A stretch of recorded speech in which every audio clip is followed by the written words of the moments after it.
NASA and the various military. Of my investigations, I think that may have been late 2001, and I was arrested in March 2002. But what happened, I'm told, is that NASA and the various military establishments that I was in shared information, which I think these bodies should do more often, and don't do it enough, just like law enforcement. And realised that whoever had been in the systems was using the same tools, the same program, the same method of entry. And I think NASA knew it was from a United Kingdom IP address. And this is the thing, I wasn't a professional hacker, so I wasn't always covering my tracks and stuff or thinking properly. I was, being in time zones when people were still working in the offices and such. So yeah, that's... So have you, okay, Donna Ware, I guess you heard her testimony or saw her testimony somewhere. Was it on the web, or how'd you come across? Disclosure Project website, their 2001 National Press Conference. Oh, I see. And has she ever gotten in contact with you at all?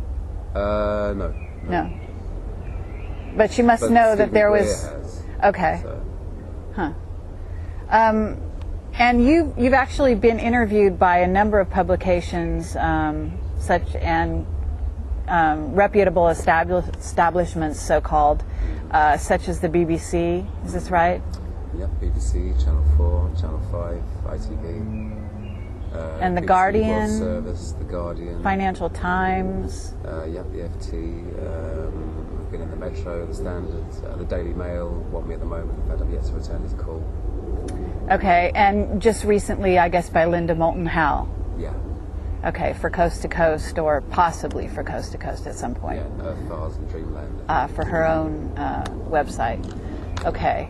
Yeah, just wondering, because I know that your cause is kind of a cause célèbre here in the UK, but it's not really getting the kind of coverage that it deserves in the United States at this point. Isn't that right? Yeah, in my view, there's a deliberate news blackout over there. I've only had contact from, I think it was CNN and none of the other news networks. Because I think there seem to be two factions in the US military and government. One of them is hugely embarrassed by what you could term failings in security. No firewalls, no passwords, no security, basically. Especially since 9/11, the security should be a lot more strong. And the other faction seems to want it all out in the open and to have a big show trial, a big circus trial, and say this is what happens to hackers. Oh, I see. To use you as a scapegoat kind of a person. Well, that sounds unfair, and it sounds like, just from the most obvious level is that why didn't they just hire you, since you basically pointed out a real hole in the system. They could have brought you on board. It sounds like you're not totally against security, computer security. No, not at all. Uh-huh. And I've got great respect for law enforcement agencies and military agencies, when they're thinking correctly. But I think these days they know I'm in complete disagreement with years and years of not American foreign policy. I hate when people say, it's American this, American that, 'cause it's not the American people. It's just you've been the victims of a succession of very bad governments with very short-termism outlook. So I think they know that I wouldn't work for them. Uh-huh. And how does the British government actually treating you, or have you had any interactions with members of the British government? Obviously, I write to MPs and that sort of thing. But I am very disappointed when you think the first thing the British government did with this was hand it over on a plate to the American government. All the evidence was in London. My hard drive was in London. I was in London. Uh-huh. I'd made a full and frank admission to all the unauthorised access. All the details were there. And at first the police here were quite friendly. They said, you may get 6 months of community service, just helping the community at large, etc. But when they went over to America and had meetings with the Office of Naval Intelligence, and I think possibly the Air Force Office of Special Investigations as well, they came back with a completely different attitude. Very, very heavy, very, very serious. And then you suddenly got all the headlines about criminal masterminds and all this rubbish. Right. And isn't it true that you also sort of were inspired by War Games to some degree, the movie? That's a kind of a misquote by John Ronson. Okay. I said I had seen that. Right. But I wasn't really inspired. What actually inspired me was The Hacker's Handbook by Hugo Cornwell. who is now Peter Summer at the London School of Economics. Oh, really? That was the first hard information publication I've read. In fact, the first issue was banned by the UK government. It had to have a reprint and stuff taken out. But now he's basically teaching, isn't that right? Yeah, I'm not sure what he lectures in though. Oh, okay. All right. Well, that's very interesting that you sort of got into this via someone who's, I guess you certainly could say, working for the establishment on some level, right? But he wrote a book about hacking. I mean, hacking is a way of finding out information. It's kind of slang for somebody who's an investigator, but maybe not liked or not appreciated by the powers that be, right? Okay, yeah, like a journalist hacking away at the typewriter. So, can you tell me what else you found? Because I know that you have some information in regard to non-terrestrial officers. Is that right? Yeah. There was an Excel spreadsheet, and the title was non-terrestrial officers. Then it had names, ranks. Wasn't a long list. Didn't even fill the whole screen, I think. Well, could you just generally say how many? I mean, if you were to guess, are we talking 20, 50? 20. Maybe 30. Did you notice if they were male or female by chance? That I can't remember. Okay. First names and last names?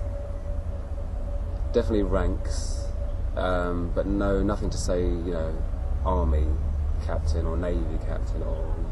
so the designation wasn't there as far as which organization they worked for.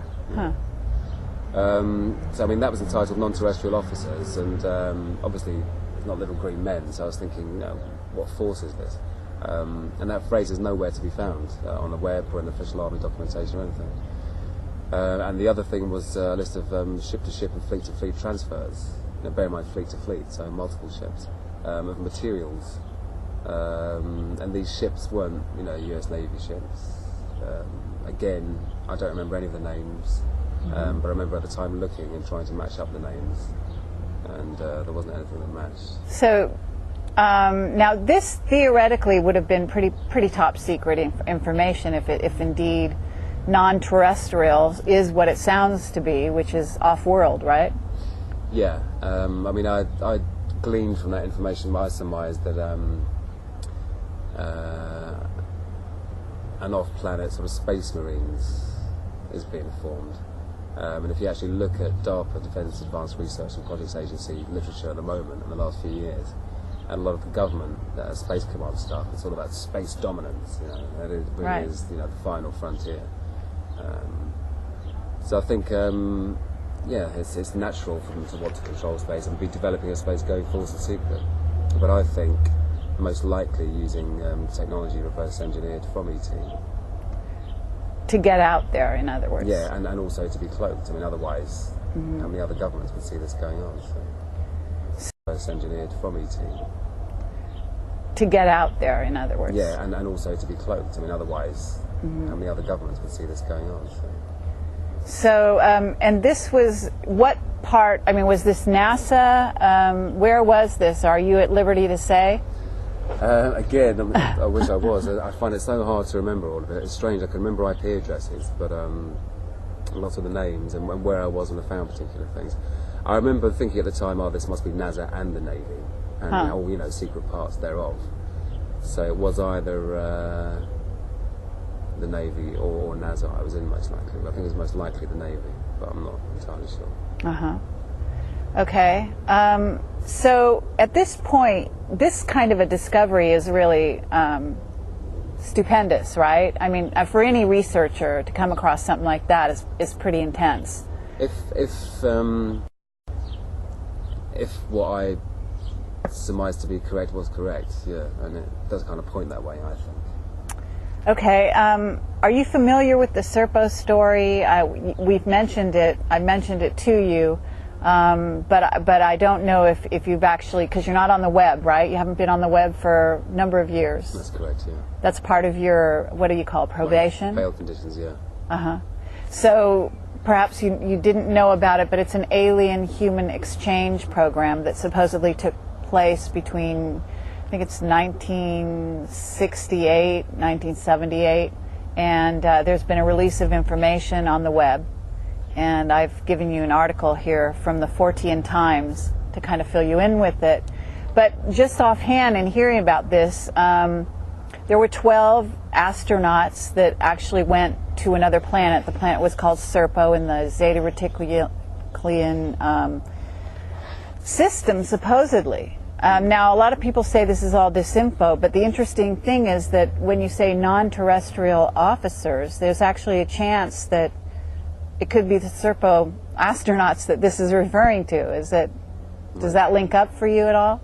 Well, I mean, yeah, it certainly could do. I think all things are possible in these kind of cases. I mean, yeah, just the fact that it's not based on Earth doesn't necessarily mean it's orbiting Earth, does it? It could just be based on another planet, another solar system. Right, because it's just non-terrestrial, meaning not on the Earth. Yeah. So yeah, we're talking about people that are based somewhere else in the solar system, theoretically, whether they're circulating, circling the planet in a spaceship, or they're actually on another planet. Anyway, it's just an interesting link up that's kind of unexpected, I would say. Yeah. So what exactly happened to you when like sort of the blow by blow of when you got discovered? I'd been asleep for an hour, and it was about 8 o'clock in the morning, and I think my girlfriend answered the door. It was the National High-Tech Crime Unit. 4 or 5 officers, a big police van. They came into the house. They had a warrant for the address, so unfortunately my girlfriend at the time, her and I were living in her auntie's house. We had the ground floor, her auntie had the top 2 floors, but the warrant was for the entire house. So unfortunately, as well as taking my PC, my girlfriend's PC, 4 other PCs I had there to fix for friends, they also went upstairs and took my girlfriend's auntie's PC.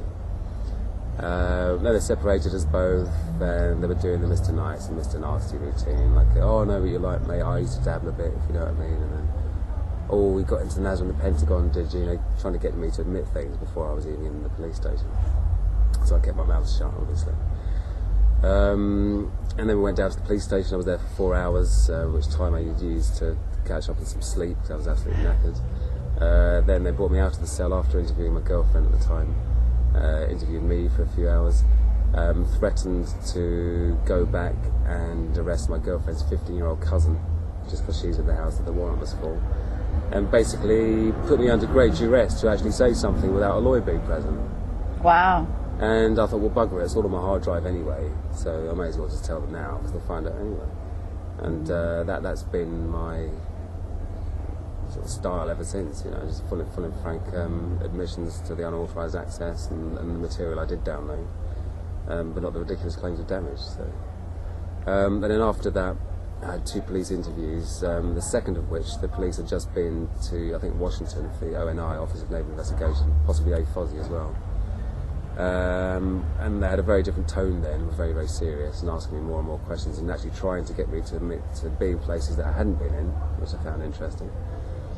And then November of 2000, having been arrested in March, in November of 2000, the Department of Justice said they intended to apply for my extradition. They didn't actually apply for it then, but said they intended to.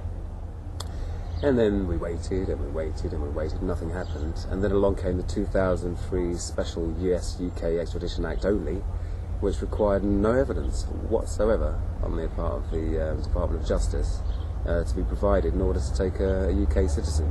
Now, we can't do that to a US citizen. You're protected by your constitution. Mm-hmm.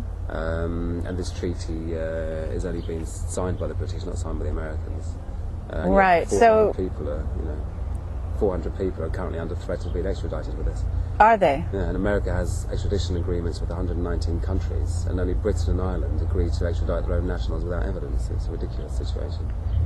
And there's also the, I guess there's the Guantanamo Bay sort of specter out there. Yeah, someone said to me, they said the fact that most people in Guantanamo Bay haven't even had trials yet, so they're not proven to be terrorists, although I'm sure many of them may be. whereas I've allegedly directly attacked American military sites.